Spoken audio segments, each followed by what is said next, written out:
Assalamualaikum warahmatullahi wabarakatuh. Salam sejahtera.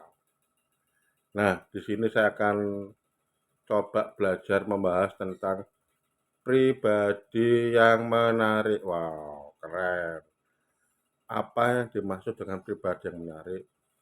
Saya yakin bahwa diri kita paham. Oh, Bapak Budi orangnya baik, sabar.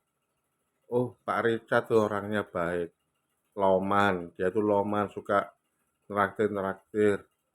Itu loh, Pak Santoso itu loh orangnya sabar, nggak bisa marah.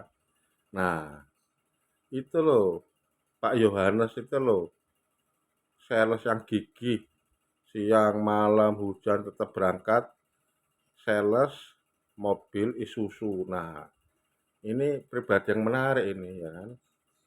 Ada kesungguhan, ada rendah hati, humble, ada kesabaran, nggak bisa marah. Ini sikap sifat yang diinginkan Tuhan. Jadi Tuhan ini menurunkan kita ke bumi ini bagaimana diri kita bisa mencintai, menghormati, menghargai sesama manusia dan sesama ciptaan lainnya. Nah, untuk menyayangi sesama makhluk Tuhan diperlukan tadi sifat-sifat yang baik tadi. Rendah hati, penyayang, kesabaran, tidak bisa marah, mau belajar, gigih, persisten, humble, ya kan? Nah, itu. Nah, atas kesempatannya begini, Bismillahirrahmanirrahim, kita coba membahas tentang pribadi yang menarik, ya. Personal interesting. Nah, pribadi menarik itu kalau menurut saya ya, satu, seorang itu harus sayang sekali sama Tuhan, harus mempunyai hubungan yang baik, hubungan yang harmonis sama Tuhan. Nah, ini harus kita kita raih nih, kesungguhan menjalin hubungan sama Tuhan ini harus benar-benar mesra, tidak boleh tidak. Contohnya, kalau seorang muslim ini harus rajin sholat 5 waktu, kalau laki-laki di masjid berjamaah, harus sering baca Al-Quran, ya kan? Harus zikir, nah, doa buat orang tua. Begitu juga orang Kristen harus rajin ke gereja. Nah, intinya bagaimana diri kita ini mempunyai ikatan secara pribadi, kebutuhan kita sama Tuhan. Jadi kita berdoa, sholat ini adalah kebutuhan kita, bukan butuhnya Tuhan. Nah, ini kebutuhan kita, ini bukan kewajiban, tapi kebutuhan kita. Jadi kebutuhan kita dekat sama Tuhan ini, merapat sama Tuhan ini, lebih tinggi tingkat kebutuhannya daripada oksigen. Nah, ya kan? Ya, satu, punya hubungan mesra sama Tuhan. Yang pertama. Yang kedua, ya, menyayangi keluarga. Nah, menyayangi keluarga. Kalau seorang anak harus sayang sama bapak ibunya. Kalau seorang ayah harus sayang sama anak-anaknya. Sayang dalam arti ya tidak sekedar memberikan nafkah, tapi perhatian. Bagaimana anak-anaknya ini bisa kenal dengan Tuhan. Bagaimana keluarganya ini bisa mempunyai hubungan baik sama Tuhan. Bisa, intinya ada program-program agama, ada amalan agama dalam keluarga. Ya, jangan sampai keluarga ini tidak ada program agama, tidak ada suasana agama. Wah, bisa-bisa kacau balau, neraka nih. Ya, ya kan? Yang kedua, penyayang sama keluarga, ya kan? Bagaimana ayah ini memperhatikan pendidikannya anak, ya bagaimana anak-anak ini semangat dalam belajar, semangat dalam beramal agama, rajin sedekah, rendah hati. Nah, itu anak-anak harus tetap diawasi terus sikapnya itu. Nah, ya kan? Yang pertama tadi apa? Pribadi yang menarik, satu, mempunyai hubungan mesra sama Tuhan, dua, penyayang keluarga, yang ketiga, teachable, mau belajar. Apapun alasannya, apapun kondisinya, kita harus tetap belajar, proses pembelajaran sampai mati. Kita belajar. Belajar belajar itu nggak sekedar belajar akuntansi, belajar aritmetika, belajar geodesi, kimia dasar, biokimia, bukan, tapi belajar ini ya ilmu kehidupan, belajar menghargai orang, belajar adab-adab makan, belajar adab-adab perjalanan, belajar tata tertib bertamu ke kantor orang. Nah, ini unggah-ungguh etika dalam kehidupan, tata tertib dari bangun tidur sampai menjelang tidur. Nah, bagaimana apa yang kita kerjakan ini minimal tidak mengganggu orang lain, minimal ada nilainya di mata Allah. Oke, nah yang kan teachable mau belajar, semua harus proses pembelajaran. Belajar cari rezeki, belajar rendah hati, belajar memperbaiki niat, belajar menyayangi hewan, belajar pasrah, belajar tawakal, belajar berterima kasih, belajar bersyukur setiap hari, belajar minta maaf lebih dahulu. Nah, belajar minta maaf lebih dahulu, belajar menyampaikan terima kasih yang cepat. Terima kasih Pak, matur sembah nuwun, kamsya Pak. Nah, itu semua perlu proses pembelajaran teachable. Nah, dalam rangka apa teachable? Di dalam rangka proses memperbaiki diri, memperbaiki rohani kita, bagaimana rohani kita, diri kita ini benar-benar pribadi yang baik, tulus, humble, ikhlas, ya kan. Benar-benar makhluk yang Tuhan inginkan. Nah, kan.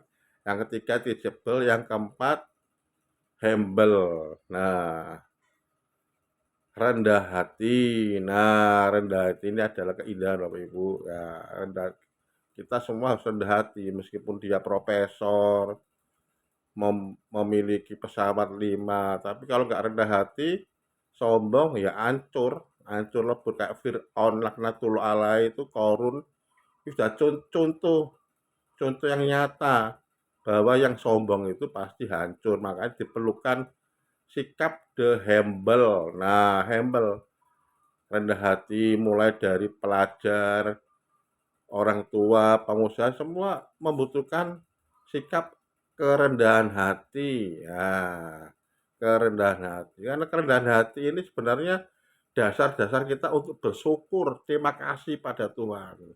Terima kasih bahwa kita ini sudah diberikan ketulusan hati. Nah, ini poinnya hidup ini. Kerendahan hati adalah kesabaran. Kesabaran adalah keindahan, kemakmuran hati, wujud dari kasih sayang Tuhan. Nah, ini harus kita raih, ya kan?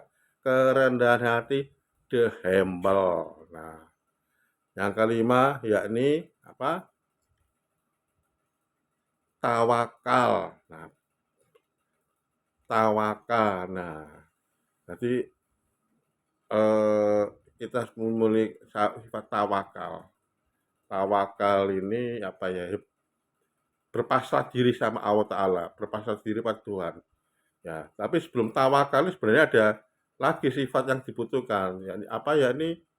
Ya, ini persisten, kesungguhan, persisten, kegigihan dalam berusaha. Nah, kita harus tetap berusaha, jangan pasrah bongkoan, harus berusaha.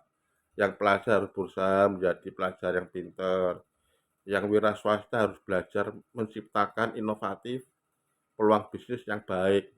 Intinya kita harus berusaha bagaimana diri kita ini benar-benar berusaha sunatullah sebagai keinginan Tuhan, ya berusaha berusaha sebagai pekerja yang baik, wira swasta yang baik, ya kan, sebagai ibu yang baik, sebagai anak pelajar yang baik. Ya, kalau sudah berusaha semaksimal mungkin, ya kita pasrahkan, kita diskusi sama Tuhan, serahkan sama beliau, nanti biar Tuhan yang bekerja untuk kita, biar Tuhan yang menghitung-hitung. Ah, yang penting kita tetap yang terakhir belajar tawakal.